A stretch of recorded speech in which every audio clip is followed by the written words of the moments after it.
ನಮಸ್ಕಾರ. Manjunath GK, PM TV ಸಂಪಾದಕರು.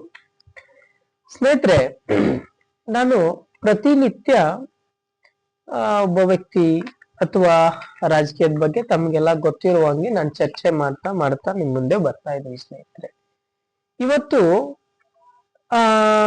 ನಮ್ಮ ಕನ್ನಡ ಚಿತ್ರರಂಗದ್ದು ಒಂದು ವಿಶೇಷವಾದ ಒಂದು ಸಾಂಗ್, ನನಗೆ ಒಂದು ಹಾಡು ನೆನಪು ಬರುತ್ತೆ, ಎಲ್ಲಿದೆಯೋ ನ್ಯಾಯ ಅಂತ ಹೇಳಿ. ಸೊ ಅದು ಯಾಕೆ ನೀವು ಆ ಸಾಂಗ್ ಅನ್ನ ನೆನಪಿಸ್ಕೋಬೇಕಂದ್ರೆ ನಾನೀಗ ಹೇಳ್ತೀನಿ. ಸ್ನೇಹಿತರೆ, ಆ ಈ ಪ್ರಪಂಚದಲ್ಲಿ ನಾವು ಏನ್ ಕೆಲಸ ಮಾಡ್ತಾ ಇದೀವಿ ಅಂತ ಕೆಲವೊಂದು ಸಮಯದಲ್ಲಿ ನಮ್ಗೆ ಗೊತ್ತಿರಲ್ಲ, ಆದ್ರೂ ಕೆಲಸ ಮಾಡ್ತಾ ಇರ್ತೀವಿ.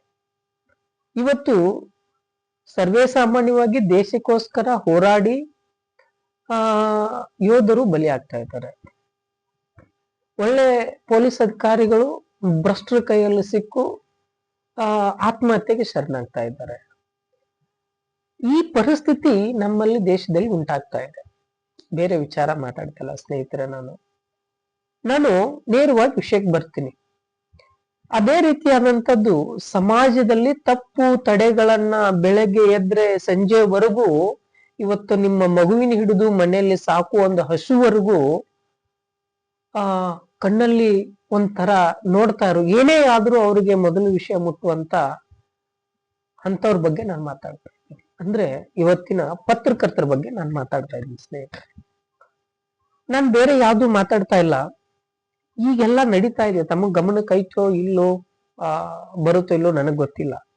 ಸ್ನೇಹಿತರೆ, ಕೇವಲ 32 ವಯಸ್ಸಿನ ಯುವಕ ಇವತ್ತು ಕೊಲೆಯಾಗಿದ್ದಾನೆ.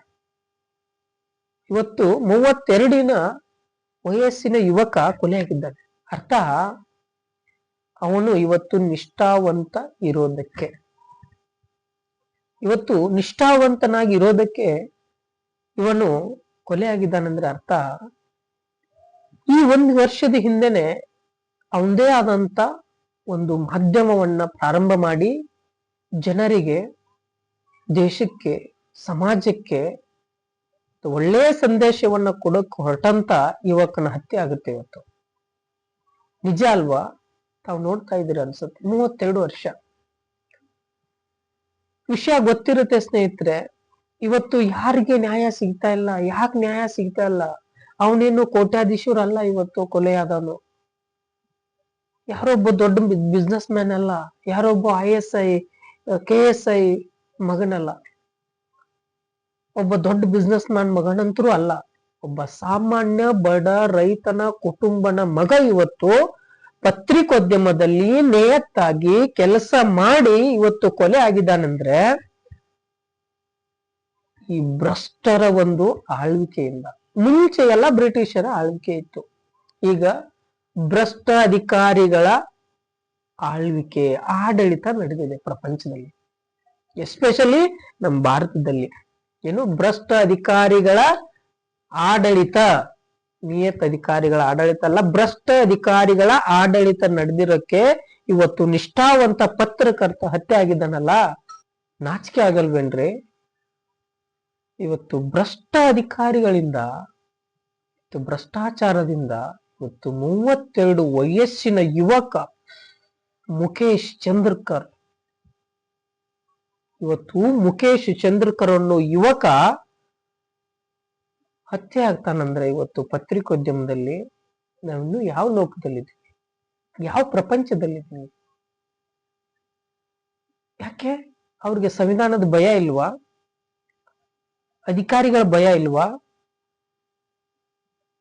ಪ್ರೀತಿ, ವಿಶ್ವಾಸ, ನಂಬಿಕೆಗೆನೆ ಬೆಲೆ ಇಲ್ವಾ? ಮಾಡ್ತಾ ಇರುವ ನೇಯತ್ತನ್ನು ಕೆಲ್ಸಕ್ಕೆ ಭಯ ಇಲ್ವಾ? ಇಂಥ ಅಧಿಕಾರಿಗಳಿದ್ದ ಮೇಲೆ ಇವತ್ತು ಛತ್ತೀಸ್ಗಢಲ್ಲಿ, ನಾಳೆ ರಾಜಸ್ಥಾನದಲ್ಲಿ, ನಾಳೆ ಡೆಲ್ಲಿಯಲ್ಲಿ, ನಾಳೆ ಕರ್ನಾಟಕದಲ್ಲಿ, ಬೇರೆ ಒಂದು ರಾಜ್ಯದಲ್ಲಿ, ಅಂದ್ರೆ ಪ್ರತಿ ಒಂದು ಮನೆಗೂ ಬಂದೇ ಬರುತ್ತೆ. ಯಾಕೆಂದ್ರೆ ಭ್ರಷ್ಟ ಅಧಿಕಾರಿಗಳು ಬರೀ ಛತ್ತೀಸ್ಗಢಲ್ಲಿ ಮಾತ್ರ ಇಲ್ಲ, ಕಾಂಟ್ರಾಕ್ಟರ್ಗಳು ಛತ್ತೀಸ್ಗಢಲ್ಲಿ ಮಾತ್ರ ಇಲ್ಲ, ಒಂದೇ ಊರಲ್ಲಿ ಮಾತ್ರ ಇಲ್ಲ. ಇವತ್ತಿನ ಈ ಪ್ರಪಂಚದಲ್ಲಿ ಹತ್ಯೆಗೀಡಾಗಿದ್ದಾರಂದ್ರೆ ದಯವಿಟ್ಟು ಮಾಧ್ಯಮದ ಎಲ್ಲಾ ನನ್ನ ಸ್ನೇಹಿತರು ನೀವು ಅರ್ಥ ಮಾಡ್ಕೋಬೇಕು. ನಿಮ್ಮಲ್ಲಿ ಬಿರುಕು ಇದ್ರೆ ಈ ತರ ಸಹಜ ಆಗ್ತಾರೆ. ನಿಮ್ಮಲ್ಲಿ ಹಣ ವ್ಯಾಮೋಹಕ್ಕೆ ಒಳಗಾದ್ರೆ ಈ ತರ ಆಗ್ತಾರೆ. ಇವತ್ತು ನೀವು ಯಾವುದಕ್ಕೆ ನೀವು ಸಿಡಿದ್ ನಿಲ್ತಿರೋ, ನಮ್ಮ ಕೈಯಲ್ಲಿ ಭ್ರಷ್ಟ ಅಧಿಕಾರಿಗಳನ್ನ ಮಟ್ಟ ಹಾಕಿರುವಂತ ಶಕ್ತಿ ಡಾಕ್ಟರ್ ಬಾಬಾ ಸಾಹೇಬ್ ಅಂಬೇಡ್ಕರ್ ಅವರು ನಮ್ಮ ಕೈಯಲ್ಲಿ ಕೊಟ್ಟಾರೆ. ಅದನ್ನ ಮರೆತು ನಾವು ಇವತ್ತು ಕೊಲೆಗೇಡಾಗ್ತಾ ಇದೀವಲ್ಲ, ಇದು ಭ್ರಷ್ಟ ಅಧಿಕಾರಿಗಳು ತಾನೆ, ಬೇರೆ ಏನ್ ವಿಚಾರ. ಇವತ್ತು ನಾನು ಒಬ್ಬ ಮಾಧ್ಯಮದಲ್ಲಿದ್ದೀನಿ. ಈ ಪರಿಸ್ಥಿತಿಗಳು ಪ್ರತಿಯೊಬ್ಬರಿಗೆ ಬರುತ್ತೆ ಅನ್ನೋದಕ್ಕೆ ಈ ಒಂದು ಉದಾಹರಣೆ. ಯಾಕೆ ನಾ ಈ ಒಂದು ಇಷ್ಟು ಚರ್ಚೆ ಮಾಡ್ತಾ ಇದ್ದೀನಿ ಅಂದ್ರೆ, 32 ವಯಸ್ಸಿನ ಯುವಕ ಇವತ್ತು ರೈತ ಕುಟುಂಬದಲ್ಲಿ ಹುಟ್ಟು ದೇಶಕ್ಕಾಗಿ ರಾಜ್ಯಕ್ಕಾಗಿ ಆಗ್ಲೇ ಹೇಳ್ದಂಗೆ ಎಲ್ಲಾನು ಒಂದು ಸಹಿಸ್ಕೊಂಡೋಗಿ ಒಂದು 125 ಕೋಟಿ ಹಗರಣ, ಒಂದು 125 ಕೋಟಿ ಹಗರಣವನ್ನ ಎತ್ತಿ ತೋರ್ಸಕ್ ಹೋದಾಗ ಆ ಸಂಬಂಧಪಟ್ಟ ಜಿಲ್ಲಾಧಿಕಾರಿ ಅದನ್ನ ಕಾಂಟ್ರಾಕ್ಟ್ ಮಾಡ್ತಾ ಇರುವಂತ ಅವ್ರಿಗೆ ಕರೆ ಮಾಡ್ತಾನೆ. ನೋಡಪ್ಪ, ಇಲ್ಲಿ ಸುದ್ದಿ ಪ್ರಸಾರ ಆಗ್ತಾ ಇದೆ, ಈ ಮಾಧ್ಯಮದಿಂದ ಸುದ್ದಿ ಪ್ರಸಾರ ಆಗ್ತಾ ಇದೆ, ಏನಾದ್ರೂ ನೀನು ರೋಡು ಸರಿಯಾಗಿಲ್ಲ ಅಂದ್ರೆ ನೀನು ಮತ್ತೆ ರೋಡ್ ಮಾಡ್ಬೇಕಂತ ಆ ಕಾಂಟ್ರಾಕ್ಟರ್ಗೆ ಅಲ್ಲಿ ಜಿಲ್ಲಾಧಿಕಾರಿ ವಾರ್ನಿಂಗ್ ಮಾಡ್ತಾನೆ. ವಾರ್ನಿಂಗ್ ಮಾಡಿದಾಗ ನೀನು ಏನ್ ಮಾಡ್ಬೇಕಿತ್ತು? ಸರಿಯಾಗಿ ಕಳಪೆ ಕಾಮಗಾರಿಕೆ ಮಾಡ್ಲಾರ್ದೆ ಒಳ್ಳೆ ಒಂದು ಕೆಲಸ ಮಾಡಿದ್ರೆ ಇವತ್ತು ಹತ್ಯೆ ಆಗ್ತಿರ್ಲಿಲ್ಲ, ನೀನೊಬ್ಬ ಒಳ್ಳೆ ಮನುಷ್ಯನಾಗಿ ಬದುಕ್ತಾ ಇದ್ದೆ. ಇದ್ರಲ್ಲಿ ಯಾರು ತಪ್ಪು ಯಾರು ಸರಿಯೋ ಗೊತ್ತಿಲ್ಲ, ಆದ್ರೆ ಇವತ್ತು ಕೆಲಸ ಮಾಡ್ತಾ ಇರೋದು ನೇಯತ್ತಿರೋದಕ್ಕೆ ಇವತ್ತು ಸಾವನ್ನು ವರ ಪಡ್ಕೊಂಡ್ ಬಂದಿದ್ದಾರಲ್ಲ ಪತ್ರಕರ್ತರು. ಏನಾಗ್ತಿದೆ ಪ್ರಪಂಚದಲ್ಲಿ ಸ್ನೇಹಿತರೆ? ಇವತ್ತು ಯಾವ್ದೋ ಒಂದು ಚಿಕ್ಕದಾಗಿ ಕಳತನ ಆದ್ರೂ ಇವತ್ತು ಮಾಧ್ಯಮದವ್ರು ಕೇಳ್ತಾರೆ, ಒಂದ್ ಟಿವಿಯಲ್ಲಿ ಹಾಕಪ್ಪ ಅಂತ, ಭಯ ಇರ್ಲಿ ಅಂತ. ಏನೋ ಒಂದು ಅವ್ನ ಕುಟುಂಬಕ್ಕೆ 500,000 ದುಡ್ಡು ಇಸ್ಕೊಂಡ್ಬಿಟ್ರೆ ಮಾಧ್ಯಮದವ್ನ ದುಡ್ಡು ತಗೊಂಡು ಕೆಲಸ ಮಾಡ್ತಾನೆ ಅಂತ. ಯಾಕೆ ಅವ್ನಿಗೆ ಕುಟುಂಬಗಳಿರಲ್ವಾ? ಅವನ್ ಸಂಸಾರ ಇರಲ್ವಾ? ಅವನಿಗೇನು ಹೊಟ್ಟೆ ಇರಲ್ವಾ? ಅವನ ಮೇಲೆ ಬಟ್ಟೆ ಅಡುಗೆ ತೊಡುಗೆ ಯಾವ್ದು ಇರಲ್ವಾ? ಇವತ್ತು ಅವ್ನ್ ಮಾಡಕ್ಕೆ ನಿಮ್ಮ ಹತ್ರ ಲಂಚ ಕೇಳಿದ್ನ? ನಿಮ್ಮ ಹತ್ರ ಏನಾದ್ರು ಆಮಿಷಕ್ಕೆ ಒಡ್ಡಿದ್ರ ಅವರು? ಏನು ಇಲ್ಲಲ್ಲ. ಈ ಸ್ವಾಮಿ ಒಡ್ಡಿದ್ರು ಏನ್ ತಪ್ಪದು? ನೀನ್ ಮಾಡ್ತಾ ಇರೋ ಕೆಟ್ಟ ಕೆಲ್ಸಕ್ಕೆ ತಂಡ ಕೂಡ ಅವನಿಗೆ ಇವತ್ತನ್ನ ಸಾವನ್ನ ತೊಂದಿದ್ಯಲ್ಲ, ನೀನು ನಾಚಿಕೆ ಆಗಲ್ವಾ ನಿಮ್ಗೆ? ಇಂಥ ಒಂದು ಪರಿಸ್ಥಿತಿ ಉದ್ಭವ ಆಗ್ತಾ ಇದೆ. ಇವತ್ತು ಮುಖೇಶ್ ಚಂದ್ರಕರ್ ಇವತ್ತು ಹಾನೆಸ್ಟ್ ಆಗಿರುವಂತ ನಿಜವಾಗ್ಲೂ ಒಬ್ಬ ಪತ್ರಕರ್ತ ಸಾವಿಗೀಡಾಗ್ತಾ ಇರೋದ್ರೆ ಯಾವ ರೀತಿ ಪರಿಸ್ಥಿತಿ ಆಗ್ತದೆ? ಸಂವಿಧಾನ ಎಲ್ಲಿ ಹೋಗ್ತಾ ಇದೆ? ರಾಜಕಾರಣಿಗಳು ಎಲ್ಲಿ ಹೋಗ್ತಾ ಇದ್ದಾರೆ? ಏನಾಗ್ತಿದೆ ಪ್ರಪಂಚ? ನಾವಿದು ನಿಜವಾಗ್ಲೂ ನಮ್ಮ VMTV ಕಡೆಯಿಂದ ನಾವು 100% ನಾವು ಖಂಡಿಸ್ತೀವಿ. ನಾವು ಇರುವವರೆಗೂ ಈ ಹೋರಾಟ ಅಂತೂ ಇದ್ದೇ ಇರುತ್ತೆ. ಅವನ ಕುಟುಂಬಕ್ಕೆ ಅವನಿಗೆ ಪರಿಹಾರ ಕೊಡ್ಲೇಬೇಕು, ನ್ಯಾಯ ಸಿಗ್ಲೇಬೇಕು. ಯಾಕಿಷ್ಟೆಲ್ಲ ರೀ? ಅವನೇನ್ ನಿಮ್ ಮನೆ ಮಾಡ್ತು, ನಿಮ್ ಮನೆ ಮಠ ಆಸ್ತಿ ಪಾಸ್ತಿ ಒಡವೆ ಗಿಡವೆ ಕೇಳ್ತಾ ಇರ್ಲಿಲ್ಲ. ಅವನು ಕೇಳ್ತಾ ಇರೋದು ನ್ಯಾಯ. ನೀನ್ ಮಾಡೋ ಕೆಲಸವನ್ನ ಸರಿಯಾಗಿ ಮಾಡಪ್ಪ. ನಿಮಗ್ ಜಿಲ್ಲಾಧಿಕಾರಿ ಏನ್ ಹೇಳಿದ್ರು? ನೀನೇನಾದ್ರೂ ಕಳಪೆ ಕಾಮಗಾರಿ ಮಾಡಿದ್ರೆ ನೀನು ಮತ್ತೆ ಮರಳಿ ಮಾಡ್ಬೇಕಾಗುತ್ತೋ ಅನ್ನೋ ವಾರ್ನಕ್ಕೆ ಇಂಥ ಮಾಧ್ಯಮದಲ್ಲಿ ಕಳಪೆ ಕಾಮಗಾರಿಕೆ ಮಾಡ್ತಾ ಇದ್ದಾರೆ ಅನ್ನೋ ಒಂದು ಸುದ್ದಿ ಪ್ರಸಾರ ಆದ ತಕ್ಷಣ ಜಿಲ್ಲಾಧಿಕಾರಿಗಳು ಆ ಕಾಂಟ್ರಾಕ್ಟ್ಗೆ ಒಂದು ಕರೆ ಮಾಡಿ ಹೇಳ್ತಾರೆ, ನೋಡಪ್ಪ, ನೀನ್ ಏನಾದ್ರೂ ಕಳಪೆ ಕಾಮಗಾರಿ ಮಾಡಿದ್ರೆ ನೀನ್ ಮತ್ತೆ ವಾಪಸ್ ಮಾಡ್ಬೇಕಾಗತ್ತೆ. ವಾರ್ನ್ ಮಾಡಿದ್ದಕ್ಕೆ ಯಾರೋ ಮಾಡಿದ ವಾರ್ನನ್ನ ಯಾರ ಮೇಲೆಗೂ ಸಾವಾಗುತ್ತೆ ಅಂದ್ರೆ ಅದನ್ನ ತಪ್ಪು ತಡಿಗಳನ್ನ ಹೇಳುವಂತ ಹಕ್ಕು ಪತ್ರಕರ್ತರಿಗಿಲ್ವಾ? ಸರಿ ತಪ್ಪು ಅನ್ನೋ ಅನುಭವ ಬೇಡವಾ? ಇವತ್ತು ಏನೇ ಇವತ್ತು ಒಬ್ಬ PM ಹಿಡಿದು ಇವತ್ತು ಸಣ್ಣ ಒಬ್ಬ ಗ್ರಾಮ ಪಂಚಾಯತಿ ಹಿಡಿದು ಇವತ್ತು ಖುಷಿಯಾಗಿ ಏನೋ ಒಂದು ಅವ್ರು ಮಾಡಿರೋ ಕೆಲಸ ಸಮಾಜಕ್ಕೆ ತೋರಿಸ್ತಾ ಇದಾರೆ ಅಂದ್ರು ಅದು ಮಾಧ್ಯಮದವರು. ನಿಮ್ ಕಡೆ ಆಗುತ್ತೇನ್ರಿ? ಆಗುತ್ತಾ? ಇಂಥವ್ರದ್ದು ಒಂದು ಸಾವುಗೀಡಾಗಿ ನಿಯತ್ತಾಗಿರೋ ಕೆಲಸ ಮಾಡ್ತಿದ್ದಾರಂದ್ರೆ ಇದು ಎಲ್ಲಿ ಹೋಗಿದೆ? ನಿಮ್ಮ ದುಡ್ಡಿಗೋಸ್ಕರ ನಿಮ್ಮ ಜೀವನನ ಹಾಳು ಮಾಡ್ಕೊಂಡಿದ್ದೀರಲ್ಲ.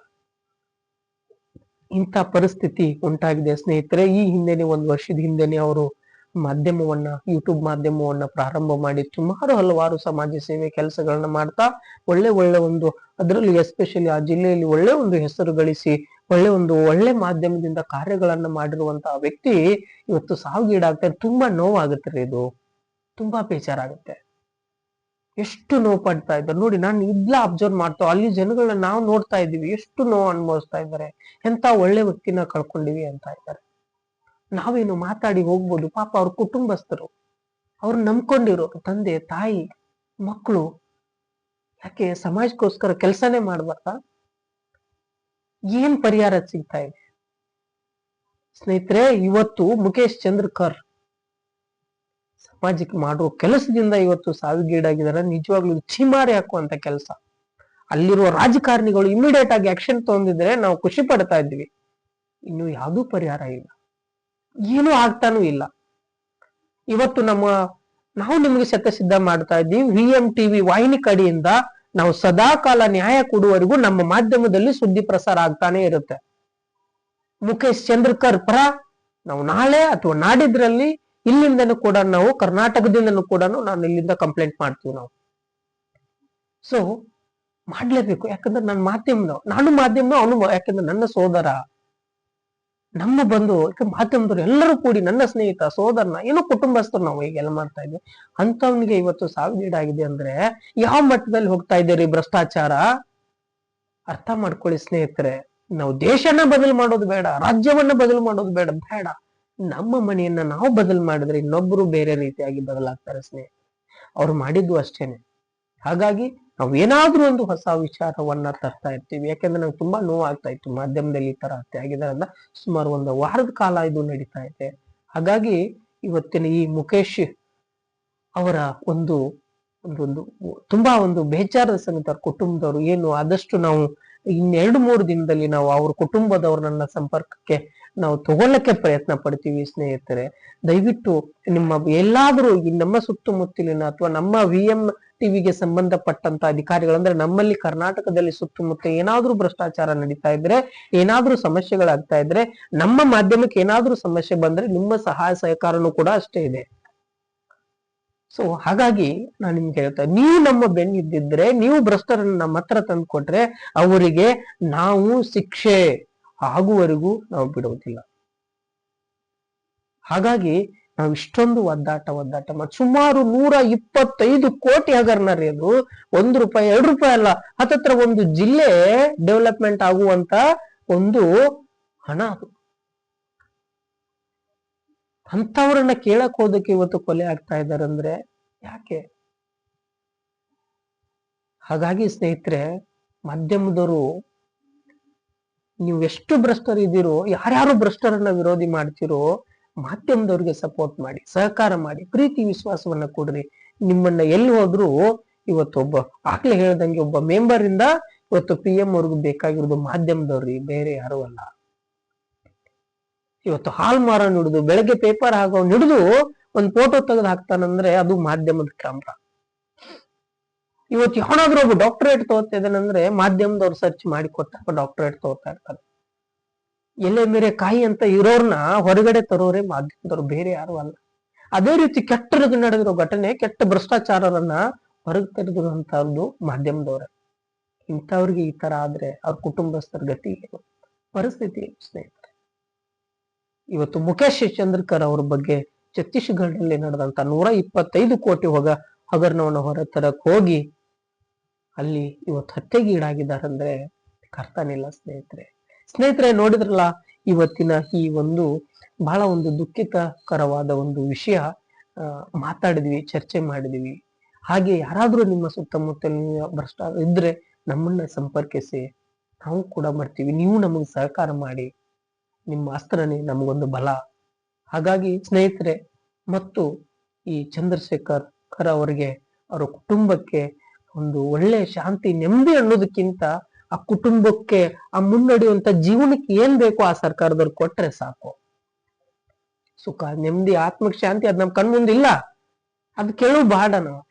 ಆದ್ರೆ ಅವ್ರ ಕುಟುಂಬಕ್ಕೆ ಅವ್ರ ಜೀವ ಇರುವವರೆಗೂ ಆ ಸರ್ಕಾರದವರು ಅವರಿಗೆ ಏನಾದ್ರೂ ಒಂದು ಸಹಕಾರ ಮಾಡ್ಲಿ ಅನ್ನೋದೇ ನಮ್ಮ ಉದ್ದೇಶ, VMTV ಉದ್ದೇಶ ಸ್ನೇಹಿತರೆ ಮತ್ತೆ ಏನಾದ್ರೂ ಹೊಸ ವಿಚಾರ ಮುಖೇಶ್ ಚಂದ್ರಕರ್ ಅವ್ರ ಬಗ್ಗೆ ಮತ್ತೆ ಏನಾದ್ರು ಅವ್ರ ಕುಟುಂಬದ ಬಗ್ಗೆ ಏನಾದ್ರು ಆಗ್ಲೇ ಹೇಳ್ದಂಗೆ ನಾನು ಇನ್ನೂ 2-3 ದಿನದಲ್ಲಿ ಅವ್ರ ಕುಟುಂಬವನ್ನ ಸಂಪರ್ಕಕ್ಕೆ ನಾವು ಪ್ರಯತ್ನ ಪಡ್ತೀವಿ.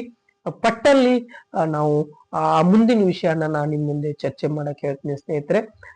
ಇಲ್ಲಿವರೆಗೂ ಇವತ್ತು ಮುಖೇಶ್ ಚಂದ್ರಕರ್ ಅವರ ಪತ್ರಕರ್ತರು, ಒಬ್ಬ ದಿಟ್ಟ ಪತ್ರಕರ್ತರ ಹತ್ಯೆ ಆಗಿದ್ದನ್ನ ನಾನು ಚರ್ಚೆ ಮಾಡಕ್ ಬಂದೆ ಸ್ನೇಹಿತರೆ. ತಮ್ಮ ಅಭಿಪ್ರಾಯ ಏನು ಹೆಂಗೆ ಅನ್ನೋದು ನಮ್ಮ ಕಮೆಂಟ್ ಬಾಕ್ಸ್ ಅಲ್ಲಿ ತಿಳಿಸಿ. ಈ ವಿಷಯ ಪ್ರತಿಯೊಂದು ರಾಜ್ಯಕ್ಕೂ ಮುಟ್ಲಿ, ಪ್ರತಿಯೆಲ್ಲರಿಗೂ ಮುಟ್ಲಿ, ಅಲ್ಲಿವರೆಗೂ ಶೇರ್ ಮಾಡಿ. ಯಾಕೆಂದ್ರೆ ಇವತ್ತು ನಾವು ಉಳಿದ್ರೆ ಎಲ್ರು ಉಳ್ದಂಗೆ, ನೀವು ಉಳಿದ್ರೆ ನಾವು ಉಳ್ದಂಗೆ, ಆ ರೀತಿಯಾದಂತ ಒಂದು ವಿಶೇಷವಾದ ಒಂದು ಈ ಚರ್ಚೆ ಒಂದಿಗೆ ನಿಮ್ಮ ಹತ್ರ ಬಂದಿದೆ ಸ್ನೇಹಿತರೆ. ಮತ್ತೆ ಒಂದು ಮುಂದಿನ ಚರ್ಚೆ ಒಂದಿಗೆ ನಿಮ್ಮ ಮುಂದೆ ಬರ್ತೀವಿ ಸ್ನೇಹಿತರೆ. ನಿಮ್ಮ ಸಂಪಾದಕ ಮಂಜುನಾಥ್ ಜಿಕೆ. ನಮಸ್ಕಾರ.